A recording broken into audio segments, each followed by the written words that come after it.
The air above Solus 9 was heavy with smoke and silence. Captain Ethan Vale walked through the broken streets that once held laughter, markets, and children playing in the glow of twin moons. Now only the wind moved through the ruins, carrying the echo of distant thunder from ships that had fallen from the sky. His suit's sensors flickered weakly, the power almost gone. He was the last human left in this sector, or so he believed. His orders had been clear, retreat, but the transports never came back. Everyone else had either escaped or vanished. Ethan stayed because something inside him couldn't leave without checking every corner of the colony.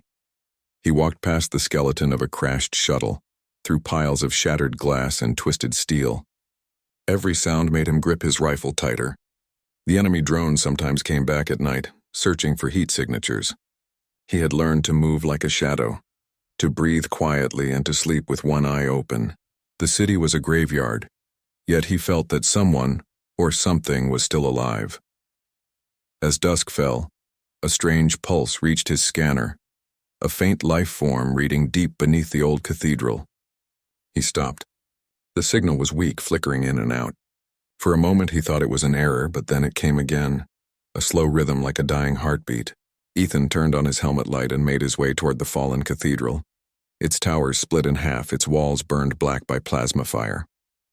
Inside, dust floated in the still air like drifting snow. He stepped carefully through the broken door, the sound of his boots echoing off the cracked marble. At the center of the hall lay something covered in debris, metal armor gleaming faintly beneath the dust. He brushed away the rubble and froze. A woman lay there, pale and still, her silver hair spread across the stone like a spill of light. The armor she wore shimmered faintly with alien symbols. A long crack ran through the chest plate, where something powerful had struck her. Her skin had the cold shine of moonlight, and her lips were parted as though she had tried to speak before falling silent forever. Ethan knelt beside her and scanned her vitals. The readings were impossible. She wasn't human, not even close. Her cells held an energy signature older than Earth's recorded history. His visor labeled her species as unknown. Still, she was alive, barely. The breath that escaped her lips was faint, yet it carried a sound that made his chest tighten. It was a word, broken and soft, in a language he didn't understand. He looked around the cathedral. There were no other survivors, no movement, only her. His training said to report the contact and move on. But his heart wouldn't let him. He removed his helmet and leaned closer.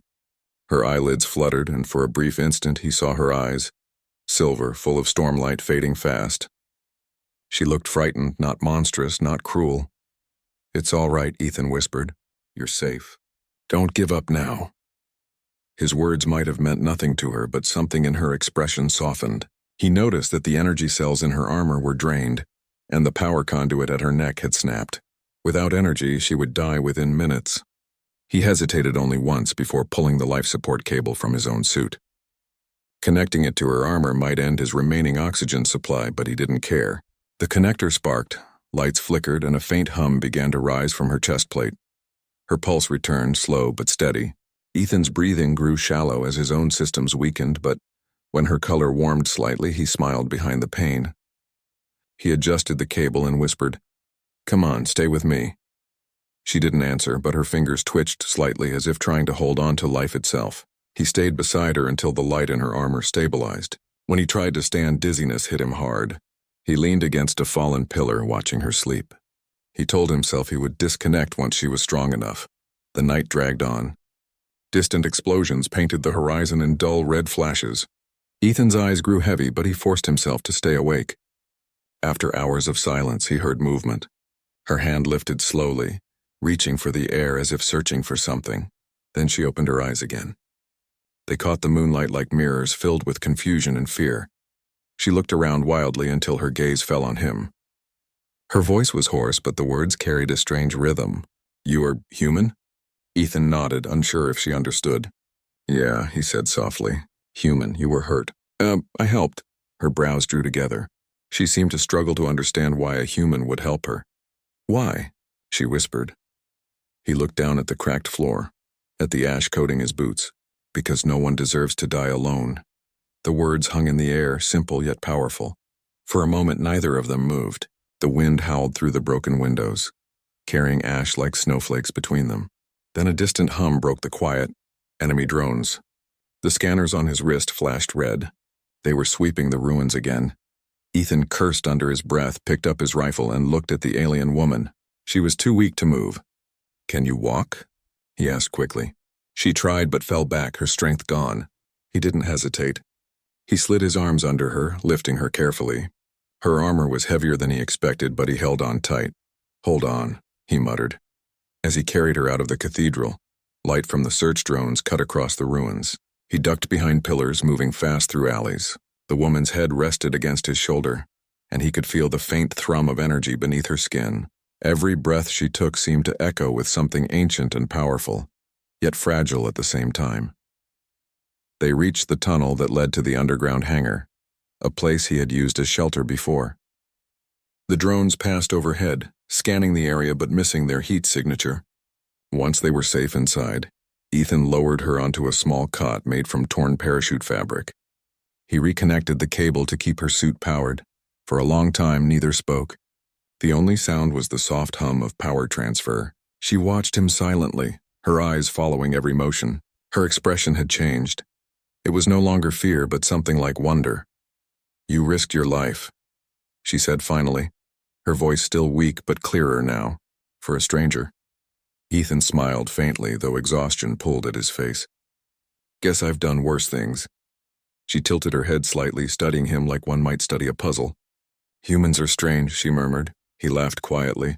"You're not wrong." Her gaze drifted upward to the small opening above them where moonlight spilled in. The silver light brushed across her face, and for the first time, Ethan saw something gentle in her expression. It was the look of someone who had lived too long in darkness and was seeing kindness for the first time. As the hours passed, she fell asleep again. Ethan sat beside her, fighting the chill that crept through the bunker. He should have been afraid. After all, she wasn't human. But he wasn't. There was something peaceful about her presence, like the calm before dawn. He checked the power levels. His own systems were nearly empty. The cable feeding her suit glowed softly. He leaned back against the wall and whispered half to himself, "Just hold on. The sun will rise soon." Outside, the sky turned pale with early morning light. For the first time in months, a thin line of gold stretched across the horizon. Inside the bunker, the woman stirred in her sleep. Her breathing matched Ethan's slow rhythm, and when he looked at her, he thought he saw the faintest trace of warmth in her pale cheeks. He closed his eyes, too tired to move, but a strange peace settled over him. Somewhere deep within her, something ancient and cold felt that warmth too. She dreamed for the first time in ages, not of conquest or darkness, but of a human voice calling her back from the edge. In the half-light of dawn, the last soldier of Solus 9 and the forgotten queen of the stars rested side by side. One had given his strength, the other her silence. Between them, a fragile thread had formed, thin as light yet stronger than fear. Neither of them knew it yet, but the war that destroyed worlds had just given birth to something even the universe could not predict. The beginning of hope. The morning light slipped through the cracks in the ceiling, soft and golden. The air in the hidden valley was quiet except for the distant cry of metal birds that still circled the burned skies of Solus 9. Ethan slowly opened his eyes. His body ached. His hands were numb, and the sound of his own heartbeat reminded him that he was somehow still alive. When he turned his head, he saw her. The alien woman he had saved was sitting near the small fire he had built from broken ship wiring and scrap wood. She was awake, and for the first time her eyes were not clouded with pain. The strange symbols on her armor glowed faintly as if responding to the sunlight, though she stayed in the shadows, careful not to step fully into the light. Her silver hair shimmered like frost, and her movements were calm, deliberate, graceful, like someone used to commanding the stars. Ethan sat up slowly. "You're awake," he said with a faint smile. "That's good news." She turned to look at him. Her gaze was sharp but curious, as if she still didn't understand what kind of creature he was. "You should not have survived the night," she said softly. "You gave away too much of your energy." Ethan chuckled, though the sound was weak. "Guess humans are stubborn like that." She tilted her head slightly, studying him. "You risked your life for someone you didn't know. For an enemy." He shrugged, trying to hide the pain in his chest.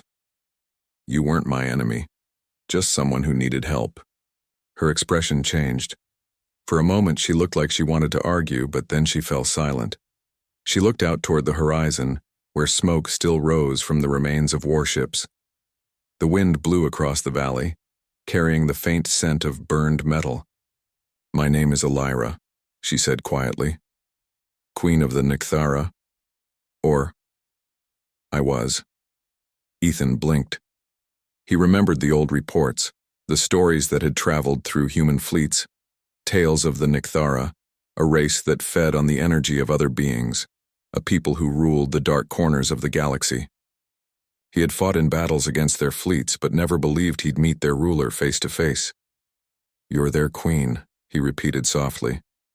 "That explains the armor." She nodded. "I led them into war against your kind. I believed humanity was dangerous. I was wrong." He looked at her, surprised by the honesty in her voice. "What changed your mind?"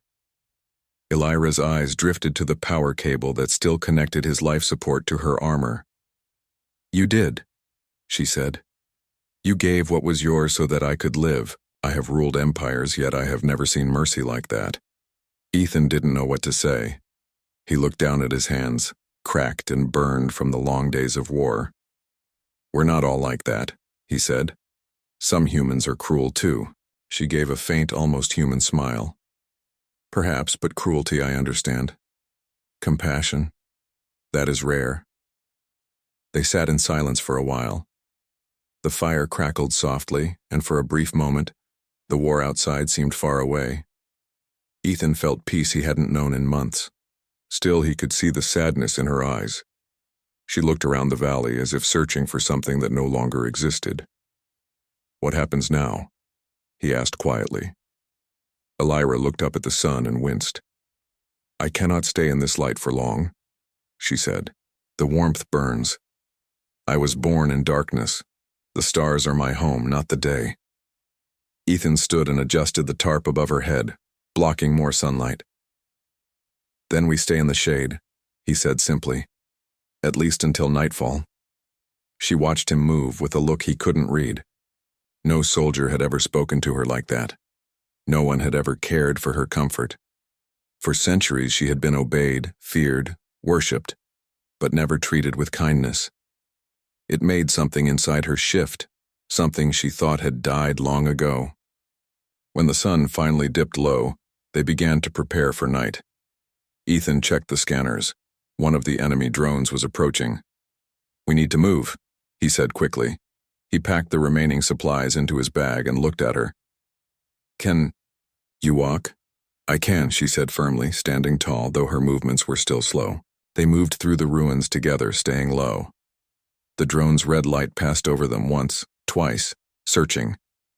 Ethan motioned for her to hide behind a broken wall. But before he could move, a sudden sound of plasma fire filled the air. The drone had detected his human heat signature. He fired back, his rifle blazing blue light into the dark. The drone spun and returned fire. Ethan hit the ground, his shoulder burning from a near miss. The blast shattered a piece of stone above him. Before he could rise again, a shadow swept over him. Elira. Her eyes glowed like cold stars. She raised her hand and the air itself seemed to bend. A ripple of dark energy surged upward, striking the drone with incredible force.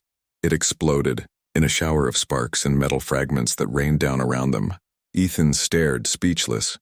She had moved faster than he could see. When the air grew still again, Elira stood over him, her armor flickering with power. For the first time, he saw the true strength of the Nikthara queen. She turned toward him, her expression unreadable. "You should not have fought alone," she said. He smiled weakly, clutching his shoulder. Force of habit. She knelt beside him, her hand hovering just above his wound. "You bleed too easily," she said softly. Her palm began to glow, with faint light, not the cold light of her armor, but something warmer. Energy flowed from her hand, closing the burn marks on his skin. He felt the pain fade away. When she pulled her hand back, she looked at him carefully. "I gave back what you gave to me," she said. "A life for a life." Ethan sat up slowly, amazed. You didn't have to. Her silver eyes softened. Yes, I did. They returned to the valley later that night. The stars were brighter now, scattered across the black sky. Elira stood at the edge of the cliff, her hair blowing in the cold wind. She looked up, and for the first time her voice trembled. I can feel them, she said. My people. They will come for me soon. But I no longer know if I belong with them. Ethan stepped beside her. Maybe you don't, he said quietly. Maybe you belong somewhere else. She turned to face him. And where would that be? He hesitated. Wherever there's light and peace. Somewhere you don't have to be a queen. She looked at him for a long moment. The wind carried a faint hum from her armor, like a heartbeat. Humans speak of peace as if it's something simple, she said. But you are made of fire. You destroy, yet you protect. You fight, yet you forgive. I cannot understand it. He smiled a little. You don't have to understand it. You just have to feel it.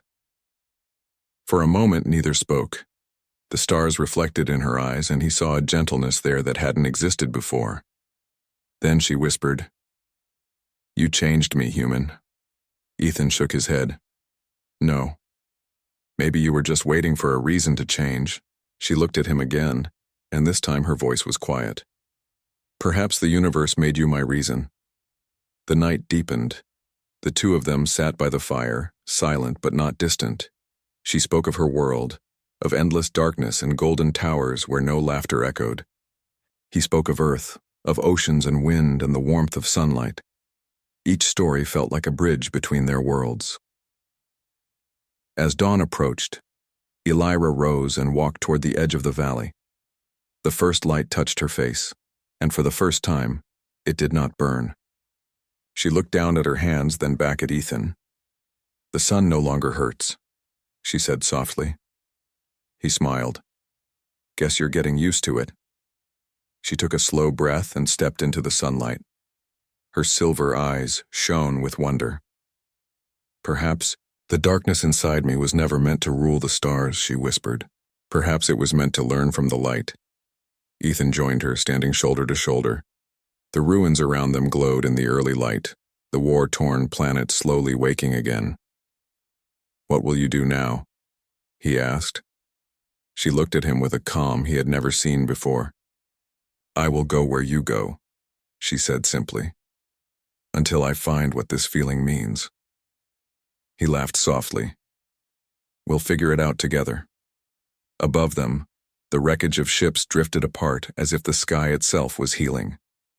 The long night was over, and Solace 9 finally saw the full sunrise after 100 years. The human soldier and the alien queen stood together, no longer enemies, no longer strangers, just two souls who had found hope in the ashes of war. And as the light grew brighter, she whispered the last words of the night, almost like a vow. You gave me life when I had nothing left.